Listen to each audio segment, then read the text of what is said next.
Hey friends, welcome back to my channel on Ferils Smart World, and this is Feril. You're watching me on Ferils Smart World playlist. Well, G20 summit has been concluded, and what will India benefit out of this? Well, to understand all this, we have to understand what is G20. You must have heard the terms like Troika, Sherpa.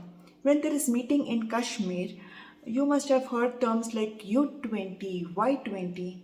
To understand all this, we have to understand what G20 is, what is the purpose behind this, and how will this all benefit us.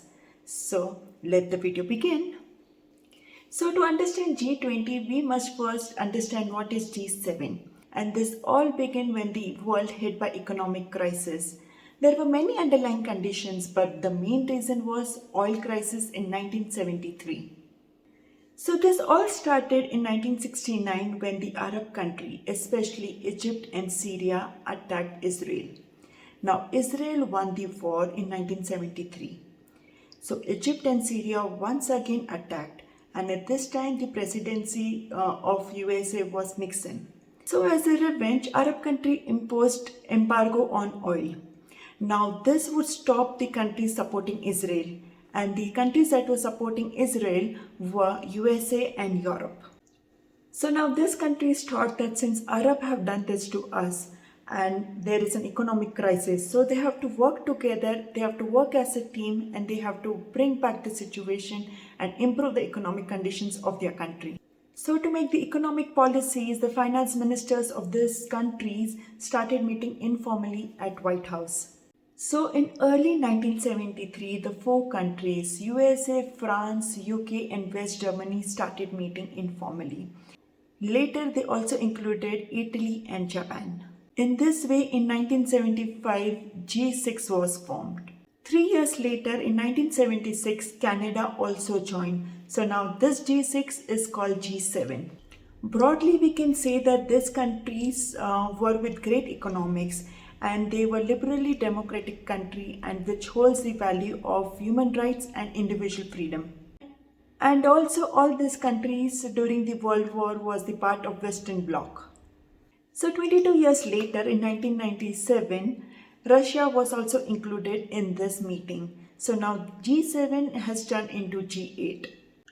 In 2014, Russia invaded Crimea, and so Russia was expelled out of this meeting. So now G8 is back turned into G7. So to cut the long story short, each and every country felt that they are connected to each country in some way or the other. They are dependent on the other countries. If one country faces a problem, there is a repercussion that the other country would face, like Thailand crisis. And so they all thought that they must sit together and they should work for economic stability and for heavy recession. In 1999, the finance minister of G7 concluded that they should include other countries, and so the G20 was formed. So now the question was, which countries should be included? Well, the first criteria was the member of G7 would be there, they can't be removed, and the countries with biggest economies should be included.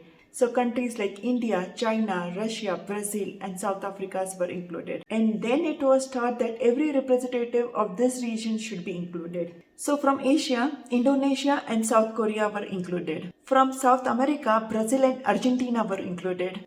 From North America, Mexico was included. From Oceania, Australia was included. From Middle East, Saudi Arabia and Turkey was included. So in Europe, apart from G7, European Union was considered to represent rest of the Europe. So that is why G20 has 19 countries and a European Union.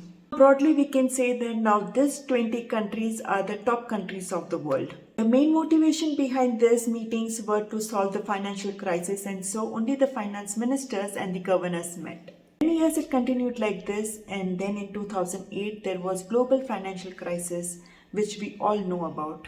After this, the countries thought that they should be more serious on topic like this, and not only the governors and the finance ministers but also the presidents and the prime ministers of the countries should meet. And so then there is the term summit was included. And the word summit is used. Summit means individuals of high rankings. So the first official meeting was held in 2008 in USA. So let's assume that hundreds of rupees production is made from all the countries of the world, out of which 85% of production is made by this 20 countries. 75% of world trade is done by this 20 countries. And if world is comprised of 100 people, 70% of population is from this 20 countries. And so that is why G20 is the premier forum. After 2008, G20 summit is being held every year and Troika system is formed. Now, since this G20 summit does not have any administrative office, the past presidency, the present presidency, and the future presidency controls this Troika. G20 presidency works on rotational basis. So India had this presidency this year, and it is no achievement from them. Because if it did not have this presidency this year, definitely it would have presidency next year. And now only two countries are left for their presidencies, that is Brazil and South Africa. As you can see in the list, every country had its presidency for each year. And if we continue like this, India would have its presidency in 2042. In G20 summit, the host country can invite other countries. Now Spain is a permanent invitee, so India invited other countries as well. India invited 9 countries, which are Mauritius, Netherlands, Nigeria, Singapore, UAE, Bangladesh, Egypt and Oman. And as I mentioned, Spain is a permanent invitee. There are big institutions involved as well, like UN, WHO, WTO, IMF and the chairpersons of ASEAN. Imagine in a family of 4 members when there is one decision to be made, it's so difficult. Now imagine these 20 countries are meeting up and discussing on the issues like climate change or sustainable development. It is so difficult for them to come into one agreement, and that is why this year's China's president Xi Jinping is not attending the meeting. Russia's president Vladimir Putin is not attending the meeting because he has an arrest warrant against him since Russia invaded Ukraine. So now you know when important decisions are made in meeting, how important these leaders are. The United States will withdraw from the Paris Climate Accord. Donald Trump did not sign the Paris Climate Change Agreement in 2016, but later, with Joe Biden's leadership, it was signed.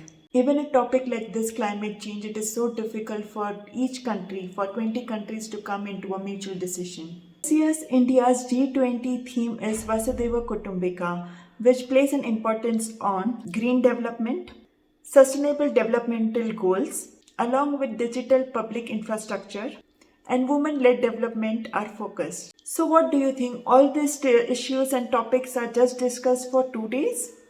Well, no. G20 summit was on 9th and 10th of September, which means that it was for 2 days where only the state leaders met for these 2 days and discussed. But there were ongoing meetings throughout the year. There were constantly meetings that were happening in the different parts of India, where health minister met with the other 20 countries' health ministers, where finance minister met with the other finance ministers, and where agriculture ministers met. So this is an ongoing process which the topics are discussed. There are different engagement groups in G20, which are called B20, that is business. Then there is C20, which is for civil society. There is W20 for women. Then there is Y20 for youth, and there is T20, which is think tanks. Apart from this G20 and Y20, B20, there is also Sherpa, which met on 3rd and 6th of September. Now what is this Sherpa? Sherpa is the nomadic tribe of Nepal, but here Sherpa means a personal representative of every leader of G20. So for example, in a classroom setting, there is a teacher and then there is a student. So one child is appointed as a class leader or a class monitor. So that monitor is called Sherpa, which is a link between the student and the teacher. Similarly, in this context, the Sherpa is the one who is directly in touch with the leader. And before the main meeting happens, there is the small meeting which is done with the Sherpas. And there is so much to this, and thank you so much for watching this video. And if you have liked my content, you know what to do, right? Don't forget to like, don't forget to share, and don't forget to subscribe. That means a lot to me. See you until next week.